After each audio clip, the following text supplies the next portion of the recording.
श्रीगंगानगर में 12 साल की एक बच्ची के साथ दुष्कर्म की घटना हुई और 32 आरोपी इस पूरे मामले में हैं। लेकिन इस मामले की तहकीकात जब हमने की तो बहुत सारी चीज़ें और बहुत सारे सवाल खड़े हो रहे हैं।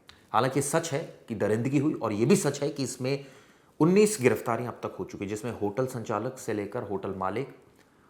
और आप सोचिए, कई दिनों तक इस बच्ची के साथ हैवानियत होती रही। एक नहीं, दो नहीं, 32 लोग, और सबकी एक ही मंशा। पूरी कहानी आपको सिलसिलेवार तरीके से बताता हूं। 18 जून का यह वाक्य है और 22 जून तक ये पूरी घटनाक्रम को अंजाम दिया गया।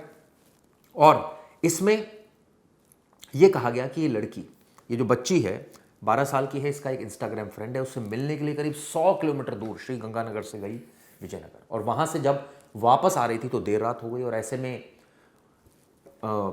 एक इसको रिक्शा चालक मिलता है और वो रिक्शा चालक इसको अपने साथ एक होटल में ले जाता है। सवाल यह है कि रिक्शा चालक के चंगुल में कैसे फंस गई।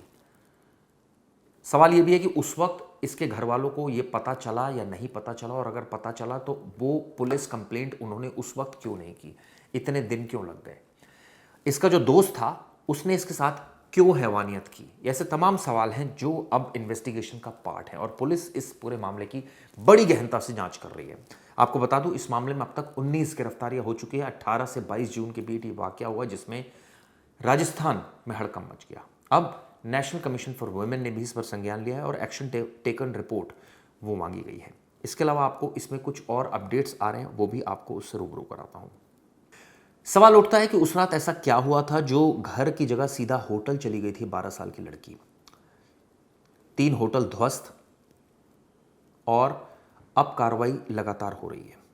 अपराधियों को पनाह देने वाले 3 होटलों को भी ध्वस्त किया गया है और सवाल ये उठ रहे हैं कि इन होटल्स में इंसानों की जगह क्या हैवान बैठे हुए थे और किसी ने टाइमली इस घटना को देखा नहीं, लड़की चिल्लाई नहीं, सीसीटीवी जो फुटेज है वो क्या बयान कर रही है, क्या लड़की को कोई नशा दे दिया गया था जिससे वो इंटॉक्सिकेटेड थी और वो विरोध नहीं कर पा रही थी। ऐसी कई सवाल हैं जो पुलिस की माइन्यूट इन्वेस्टिगेशन में सामने आएंगे।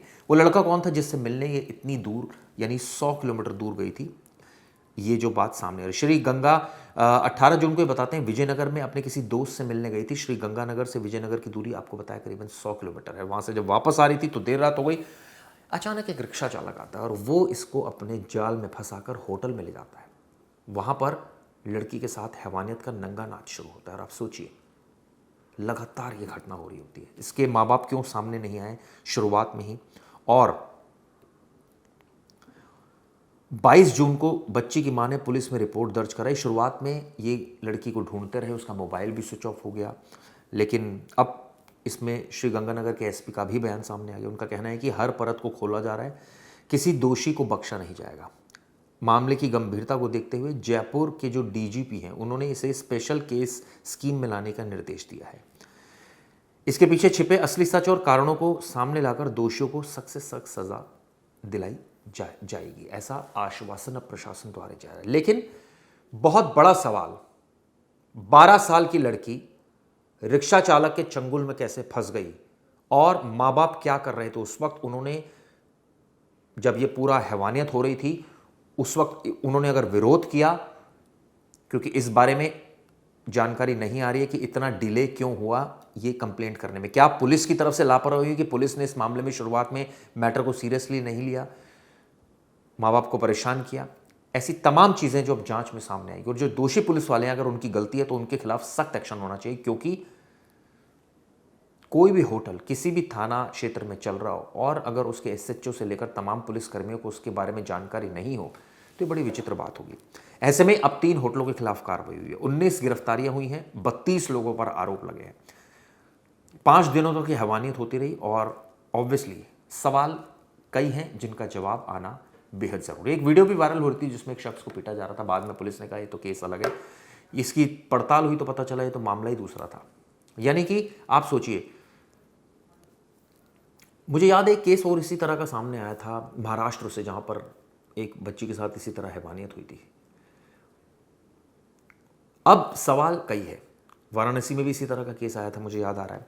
अब सवाल यह है कि क्या जो रिक्शा चालक था वो महज एक जरिया था, इनके बीच में कोई ऐसा मीडिएटर था जो ये काम कर रहा था, या फिर माजरा कुछ और है। बच्ची रात के अंधेरे में और अकेलेपन से घबराकर रास्ता भटक गई थी, जिसका फायदा उस रिक्शा चालक ने उठाया। क्या ये बात सच है? घर वालों ने लड़की से ये क्यों नहीं पूछा कि इतनी दूर किससे मिलने जा रही है, कब तक वापस आएगी? ऐसे लड़की को जाने क्यों दिया? क्योंकि यूजली बहुत छोटी बच्ची है। क्या वो बिना घर वालों को बताए हुए गई थी? और उसके बाद 4 दिन का डिले क्यों? ये कई ऐसी चीज़ें हैं जिसकी गहनता से पड़ताल होनी चाहिए और जो सच है वो सामने आना चाहिए।